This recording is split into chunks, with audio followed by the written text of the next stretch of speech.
welcome to part 2, which is our regular council meeting for Monday, February the 10th. Approval of the agenda, that the February 10th, 2020 regular meeting agenda be adopted as presented. Moved. Second. All those in favor? Opposed? Carried. Adoption of the minutes, that the minutes of the regular council meeting held January 27th, 2020 be adopted as presented. Moved and second. All those in favor? Opposed? Carried. Record of a public meeting, that the District of the Hope record of a public meeting held January 27th, 2020 be received. Thank you. Moved and second. All those in favor? Opposed? Carried. We have no delegations tonight. We will move right over to staff reports. To Mr. Forlowski, please, or right over to Director of Finance. Thank you, Mr. Mayor. Mr. Cordes' report deals with the initiative of a borrowing bylaw in order to support the amalgamation and updating and upgrading of the former 753 water system, as well as portions of ours as a result of the amalgamation. And the question really being as to how you want to allocate the cost of borrowing. So I'll pass over to Mr. Cordes now. Thanks.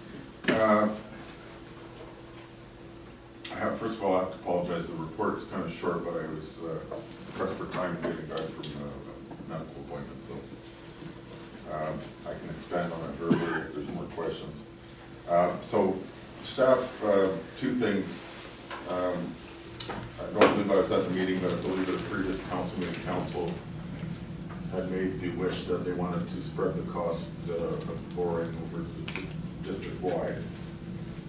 Now, a couple things come up with that is it basically, in order to do it completely district-wide, you have to do it by a property value tax, which is based on assessment.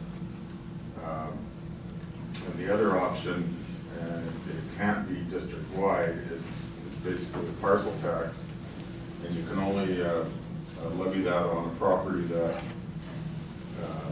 is affected by the borrowing. So in other words, if there's an area in town where they're not on the water system, you can't levy a parcel tax if you're not going to benefit from the service and the borrowing that's intended. So initially, there's around 3,600 properties in the district. So when I calculate on the parcel tax aspect, you can see in my report there, the number of properties affected is about 2,615. So what I've done there is I've provided you with, and this is basically, I'm speaking with option 2 to start with here. If it is a parcel tax, I want to go to the report on the screen there for the benefit of the audience. On page 12.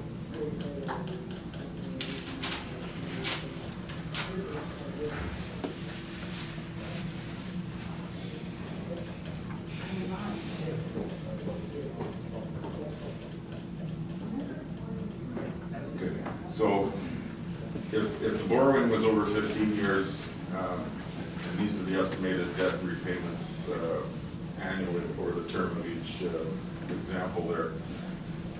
So that's what the estimated annual impact per property would be. And again, this is a flat rate based parcel tax, which would require a parcel tax bylaw before it can be levied. And so you can see the effect, how the payments change over the different terms and what the total estimated payments are over the duration of the debenture. So again, once again, that's a flat fee parcel tax, and it's only on the properties that are able to either be on the water system or have the ability to hook up in the water system. So if a water main goes down in a subdivision and some properties aren't hooked up for whatever reason, you can still charge the parcel tax because the service is there. If the subdivision down the road is not on a water system, there's no main, you can't charge them because they don't have access to the service. So, as I said before, that's why this number goes down to 2,615 from about, it goes down about 1,000 properties. So that's what you're limited to charge. And now going up to the value, property value tax, that option, you can charge every property. And basically how it's calculated, and what I've got here is a handout if hand that to council. And again, I was in a bit of a rush, so I didn't put the complete examples on.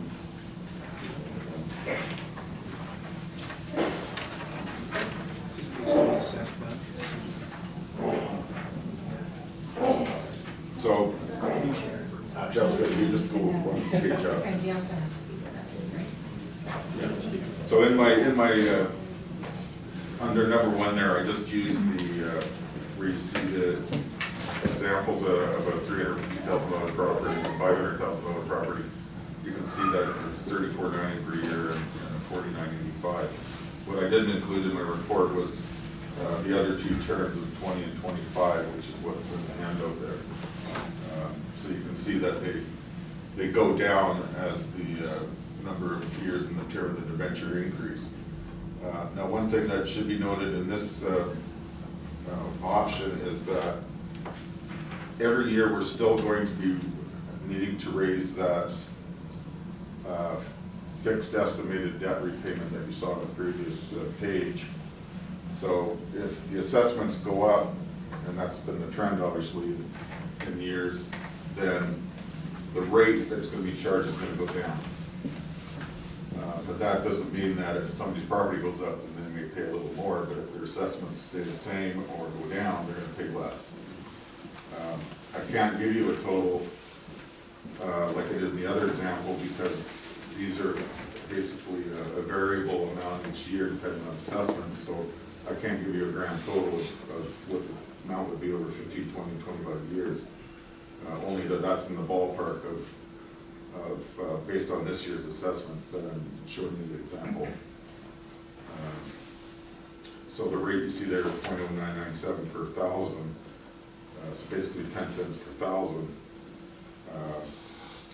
If the assessments go up next year, that's going to go down because we still just need to.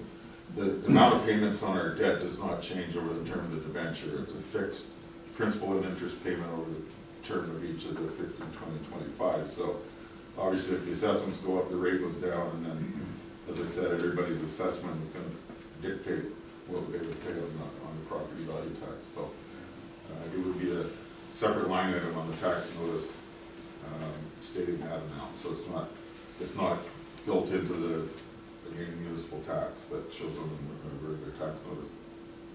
So I guess what I'm looking for direction for is, now that you have a little bit more information on how your intention was to do it district-wide, to totally do it district-wide, you have to go to the property value tax route. If you go the other route, then you're only affecting properties that are actually on or able to connect to the water system. And so that's one area of direction that are required. The other one is to decide on the term that council would like. And I'd be happy to answer any questions. Okay, thank you for your report. Mr. Bylaw. Thanks. Question I have. I was, I guess when we first brought this up and talked about spreading it district-wide, I was under the impression it would be under the same district-wide as far as everybody that currently pays water utility fees. So that's how this 2615 number works, right, I suppose, because users that are not. Yeah, because if they're not on the system, Yeah. they obviously don't have a user. So then I guess I'm on side with that per property parcel tax method. And a 25-year term sounds good to me. My question is though, just as more properties come on to the water system or have access to services, then they would then automatically be charged their portion of it, like the dollar figure would go down each year if there was more added or more. I would think that we'd probably have to review the parcel tax bylaw annually, because the intention is we're not trying to raise more money than what we're paying back to the municipal finance authority. We've got to, when the debenture gets signed and sealed and everything, as I said, we know exactly what we're paying annually. Like just if another 100 homes. And another 100 homes went on, then that should Everybody's portion would be reduce those amounts, because, as I said, the intention is only to raise, for that one example was 148, well, in this case here, if council goes with 25 year term, we're looking at repaying MFA 102,377 annually, so that rate on that particular example was 39.15, so if more subdivisions come on with water, then that number would go down. right, just gets divided over a larger number of Yeah. properties. Yeah, that's how I see it working. Thanks. Any other questions, council? Yeah, I have- Councilor Erickson. So, through you to Dale. So Dale, if we went, the 15-year term, we would collect $148,000 from this water tax. And that would be $148,000 for the 15 years Yeah. to MFA. But the difference between the 25 years and the 15 years is what, $16 per resident? That's it. Compared with the- That's the difference, yeah. Yeah. So the benefit obviously is if you go 15-year term, you're paying less over that because you're spreading out more. And what I've got experience with in the past too is when debentures come up after 5 years, and certainly you wouldn't do it in the first 5 years, but I have had experience where there was 5 years left in this one particular debenture, there's 2 of them I think I dealt with. They give you the option if you want to pay it out. And then what I did at that time was the charter allows you to borrow from reserves, so what we did is we borrowed from reserves, paid off the balance of the debt, and it saved a lot of interest. Saved thousands of dollars in interest compared to the interest that you'd have to still pay interest on the reserves that you borrowed from, as if the money was still there, but it's far less, way far less than the interest that you'd be paying in the debenture. But I'm just bringing that up as an option if you go 15 year.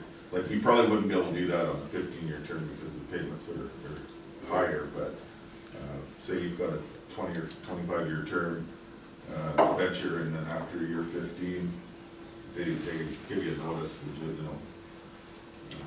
So I guess what I'm concerned about, if we spread this over 25 years, 25 years is a long time for the district to hope with our infrastructure. We may be getting into some other big problems with the sewer and storm sewer and other paving. I mean, So- once you're locked in, you're locked in. Again, I think the longer, again, I just dealt with this one time in my career, but we did have a debenture where they gave us the option to pay it out, and we opted to do that. I prefer the shorter term myself.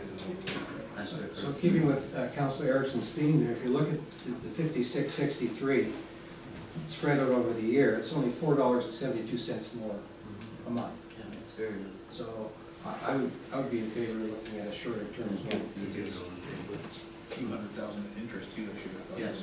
Yeah, and I didn't realize we had an option to potentially pay out early. Because that, I don't, unless they've changed something, but I have dealt you've with done that that once. very recently, within the last, Last 10 years. 10 years? Yeah. yeah. I don't think that will affect our decision tonight, but it's a good thing to know that. I mean, if you've got the reserve there, we just happen to have it and had an option to have the funds available to pay it out, which, you know, we probably save $60,000 or $70,000 in interest, at least over those 5 years, so it made sense at the time, but again, every case is different. Any other questions, council? If not, I'll entertain a motion to give staff direction on this. Sure. Councilor Medler? Yeah, I'll change my thought process there because of how much interest we'd be saving over a shorter term. I was just trying to make it as easy on each resident on the onset, but that adds up to a lot of dollars in the course of time. So yeah, I'll make a motion then that we go with the partial tax method over a 15-year term. I'll second. Second, thank you. Call the question, all those in favor? Opposed? Carried.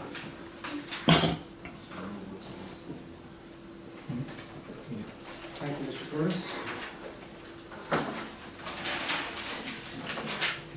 No committee reports tonight.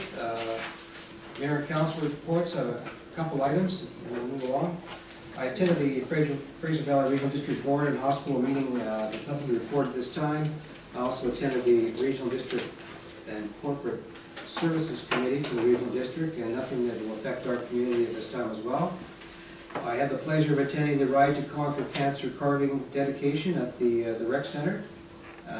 They're very excited about participating in Hope and having the ride once again aimed at our community. They're very pleased with how it was organized, the support from Advantage Hope, and the residents as well.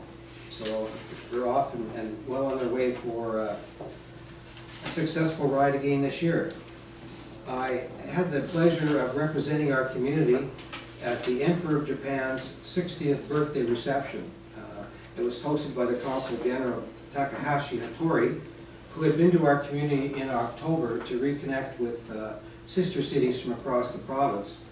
And Councillor Tron and Mr. Fortolotsky entertained. I was out of town, but I had the pleasure to attend this event and then have a private lunch with him the following day to talk about cultural exchanges and getting our community reconnected with our sister city. So I thank you for that, and he sends greetings to Craig and to John on a personal level. So I enjoyed that event. I went to the Golden Acres Pancake Breakfast, and a couple points of feedback that I'll pass on to staff. They realize the new garbage program has to be implemented. They do need some more help in understanding what goes into which bin, and they get the changes for the days, but a little more detail on recycling and what actually goes into the bin. So I said we'd try to find something. They also would like to see bus schedules posted on the actual bus stop signs in the community. Not all of them are capable of getting online or have schedules. And if it's a fairly consistent schedule, is it something that we could pass on to BC Transit or consider working with the regional district to do that? So I'll just pass that along. And the last thing is I'd like to thank all the staff for the quick response after our storm with the flooding and the road erosions and the slides. There's fast communication and updates from our staff as well as the regional district. So well done, and things got repaired very quickly. So thank you again for that. And I'll move on to Councillor Tron, please. Thank you. Just a short report from me. On the weekend of February 1st to 2nd, Hope was lucky enough to host the BC Mixed Doubles last chance provincial playdown, so the last chance to get in. We had one team from Hope competing, and happy to say they won every one of their games. So when Hope actually hosts the BC provincial mixed playdowns, 16 teams will be coming to town, coaches and fans combined. Debbie McKinney and her partner qualified for the BC Mixed Doubles. So the winner of that from February 25th to March 1st will go on to Manitoba and represent BC. Yeah, I just want to echo kind of what the mayor said. I was very happy, pleasantly, with a lot of responses from community members in town. But the response when the rapid rain came with storm drains and dealing with that, the staff, district staff was great. And that's it. Thank you. Councillor Stewart. Yes, thank you. On January 29th, I had a webinar from MIABC on claims and risk management strategies.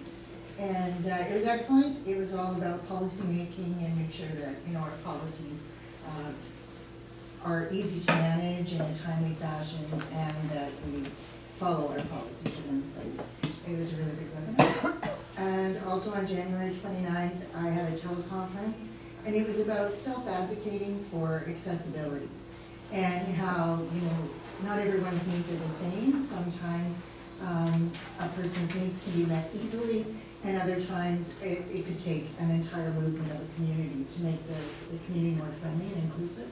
So that was really good. And then on February 5th to 7th, I had the pleasure to attend the Local Government Leadership Academy in Richmond, and it was amazing as usual. This is my favorite conference of the entire year, and the theme was about inclusion.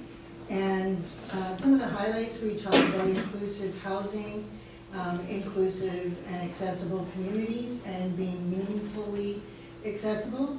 I'm gonna give you just a touch on that one. So meaningful accessibility was described to us by a person who was, had cerebral palsy in a wheelchair, and he wanted to take his wife out for a nice dinner. So she dressed up in heels and a dress, it was raining outside, and he had called in advance to the restaurant to say, do you have an accessible entrance? And the restaurant said, yes, we do. We are accessible and we are wheelchair friendly. So when they arrived at the restaurant said, oh, just come with me. And they walked them around the sidewalk in the pouring rain to the back, sat them beside the dumpster, and then said, I'll be right back. Well, they went back around through the restaurant, through the kitchen, through the storage room, to an access door in the back, and then walked or showed them to their table through the restaurant. So the restaurant was accessible, but wasn't meaningfully accessible, and was there dignity and respect that came from that interaction. So it's just something to keep in mind as we look at accessibility in our community and making sure that it is meaningful. There's so much on that, and I'll do it up in a little report and type it out because it was an amazing session. And I know that Councillor Smith is going to report as well, but the Minister of Housing did a quick blurb and talked about the grants, the Canada Infrastructure grants, and the delay that's taking place there. She said that she's in constant contact with Minister McKenna to find out when will they decide on these grants and who's going to get them so communities can move on. But she says if the mayor would like to put in his 2 cents to the Minister McKenna, she would be fine with that. So Be glad to. and on February 18, in response to your discussion about the Golden Agers, I was lucky to connect with staff, John Forlowski, and talk to him about some of those challenges. And he connected me with Kevin Dickin, and Kevin has agreed to come and be our expert on the 18th and do a recycling, garbage, organics expose, right? Like we're gonna answer all of these questions, and we're going to get to the nitty-gritty of our new garbage program. So Will it be held at the Golden Agers? it's at the Golden Agers at On the 1 18th? o'clock on the 18th. And they will put you to the test. Terrific, thank you for that. Obviously, they didn't know that when they brought that up to me at the pancake breakfast. I was in contact with Wendy, and so, and we had a slight delay in making sure that confirmation could be made. I wasn't able to confirm until the 4th. Thank you very much for doing that. And that's all that I have to report. Thank you. Councillor Smith. Also, I attended the LGLA Leadership Forum with Councillor Stewart. Lots of information, networking, a lot of the same problems we're having in other towns, and it's nice to see some of the solutions they come up with. One morning here we attended an early meeting, which was not a lot of us, but we were there. The BC assessment was formed in 1974, and this was the first year there was a 2.5% decrease over the province since they've been formed. So a lot of it is because of like Vancouver and that, but it was pretty neat. Now, part of it is understanding what programs are currently available, as well as how the UBCM engages and collaborates with provincial and federal government in the development and administration of these programs.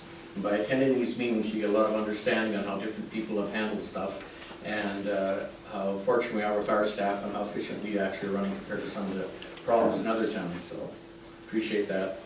The other thing is the library happenings. The Friends of the Library present their quiz night Friday, February the 28th from 7 to 9. Teams of 8, singles are welcome. Prize and refreshment. It's a fun time. All tickets are on sale at the library. It's a fun event. They do it annually, and it's a really good time. Also, before I was away there, I did a tour of the shelter in Chilliwack and Abbotsford, which was quite eye-opening and everything else, and all the programs going on. So that's all I have. Thank you, Councillor Smith. Councillor Redlock, are you ready? Sure. Thanks. So I guess over the weekend on Saturday, the Legion hosted 2 fundraisers. One was for the Hope Fire Department. They're doing their stair climb for clean air on February 23rd. I think there's 7 members of the fire department that are doing that. where they're climbing 739 stairs at the Wall Center in Vancouver, the Sheridan Wall Center. And they participated for quite a few years now, but it just grows more and more people. With full gear. With full gear on, air masks and everything. It's not just for firefighters, anybody can go, but there's a category for firefighters. So they're all raising funds for the BC Land Association. So yeah, I think that's just fantastic that the Legion hosted them as a fundraiser for a silent auction and a meat draw. And then later that same evening, the Lions Club did a silent auction, or the Looney auction they call it, at the Legion as well, to raise funds just for general donation back into the community. So it was well attended by both. Some people were there for both events, so it was good to see. I had a couple people talk to me recently about whistle cessation for CN Rail. We haven't talked about it at this council, I don't think ever since this term, but it has come up in previous terms. Didn't get a lot of traction. I'm wondering if there's a way we could sort of engage with CN again about rail safety, and maybe take a look at what other communities do for bylaws as far as blowing the whistle at certain times of the day. Maybe it's not needed in the wee hours of the night, but it'd be okay during the daytime. Things like that. I've heard other communities do things like that, even in Chilliwack. So maybe it's worth taking a look at. And then Advantage Hope, we have our next meeting on Tuesday the 18th, because Monday's the holiday. And it's a joint meeting with council as well as Advantage Hope, so we look forward to that. And that's all I have to report. Thank you, Councilor Medlock. Before I move on to Councilor Erickson for staff, there are a new CN and a new CP community relations people in place. And Lake Erock area, they just went through a successful whistle assessment bylaw change. Interestingly enough, Mr. Mayor, Lindsay Brumwell, the new manager of public affairs Western Canada, we are working on trying to hook up a meeting. He's actually emailed me some more information because some local citizens, specifically those who live near me for some reason, would like to address this. So it's actually, it's on my plate to try to put all these pieces together and see if we can start an initiative that will make sense. Thank you. The last time the problem was related to the engineers union, and this last time they agreed to hold off unless it's someone on the tracks, and there's some new guidelines. Yeah. And I've also emailed to Lindsay as part of this initiative copies of the stories related to White Rock and the cessation there, and the slowdown of traffic, so that may reduce the risk here. So we're looking forward to moving this forward. Thank you. Councilor Erickson. Sure, thank you. So, I did have quite a few residents call me regarding garbage collection. I'm just wondering if we could have another open house or a district-wide open house where this could be brought up like we had a few months back. We're saying now we've got the garbage cans, and I think it would be nice if we could have, maybe at the arena or somewhere where we could have a district-wide, people have the opportunity to come and ask questions. Otherwise, we're gonna be getting lots and lots. I see it in the paper, but some people don't read the paper, or they don't understand. They didn't seem to understand the ones I was talking to. So I think it'd be nice if we could do that. And Vanny Schopa still has applications up for a new economic development officer. I think mid-month it will close, and then we'll see if we can find somebody. So we're working on that. And since tourism's beginning, is there anything we can do to clean up that land coming in from Highway 3? Can we get somebody to clean up that mess where they logged it and have the big piles? It really is a mess. And that should have been cleaned up a long time. I think it's the White House. Yeah. Right, yes. Oh, okay, yeah. It looks so bad when you're coming into town. It's just a real scar. Even if you get someone to grind it or burn it or haul it out of there, it looks nice when you come into town. It really is a concern. We'll approach the property owner and see what we can do. I think there might be some bylaws or something we could do to kind of push it a little bit. So that's all I have to offer. Thank you. Councilor Smith, please. Yeah, not much to report other than what everybody's talked about already here. I think the big thing with the garbage thing, the communication has been there.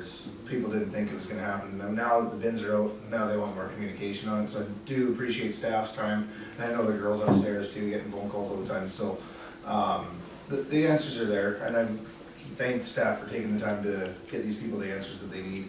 Same thing with the previous storm too.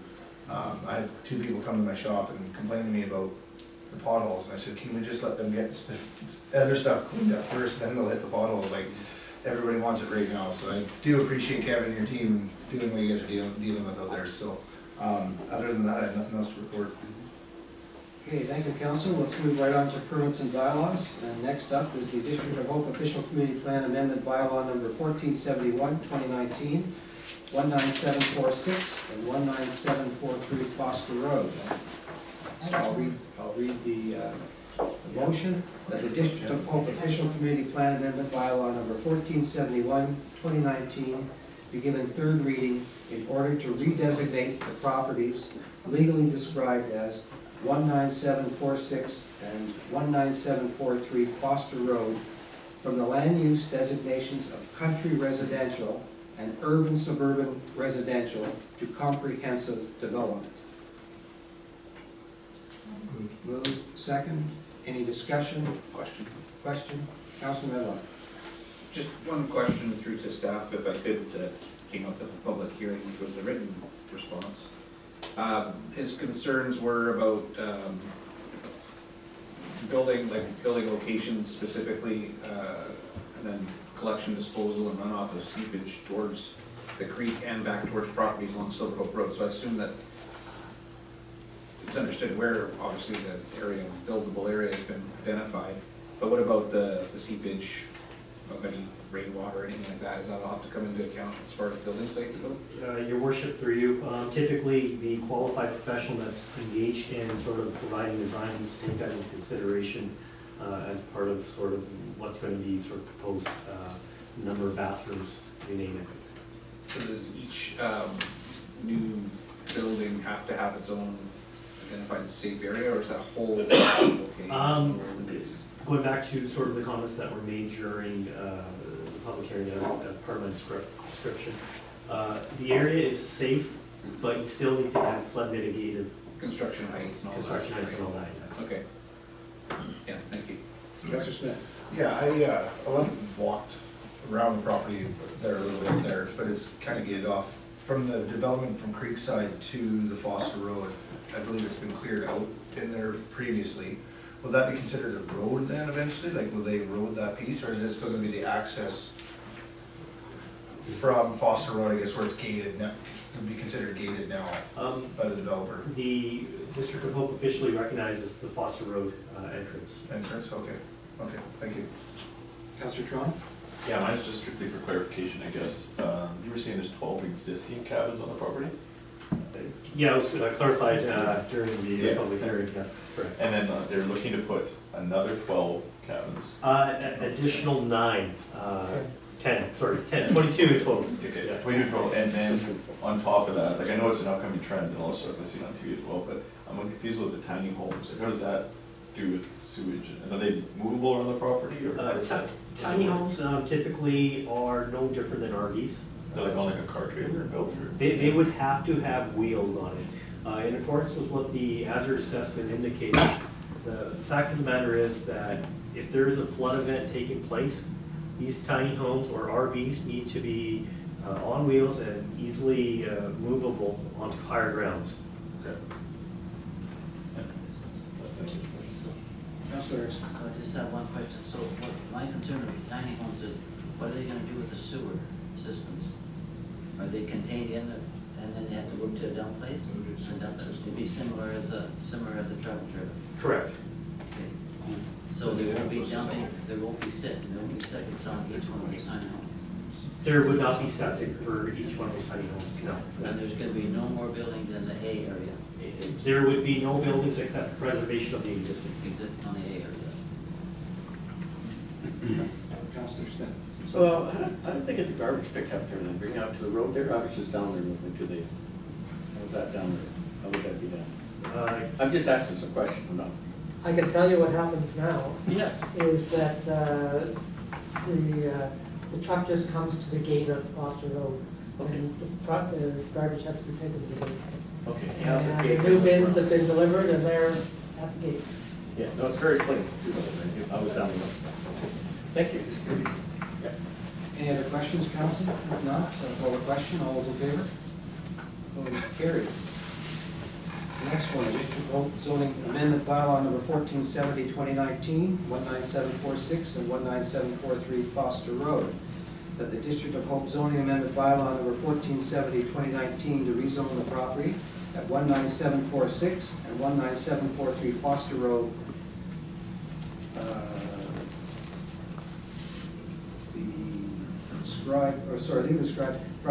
How about we go from limited use L1 and single-family residential RS1 zones to a comprehensive development CD8 zone, be read a third time this 10th day of February 2020. I stumbled over that, but I think we know what we're talking about. Councilor Medlock? I'll move, but quick question, is it CD 7 or 8? I'm just looking at that. It says CDD. But the first one was to add CD 7, right?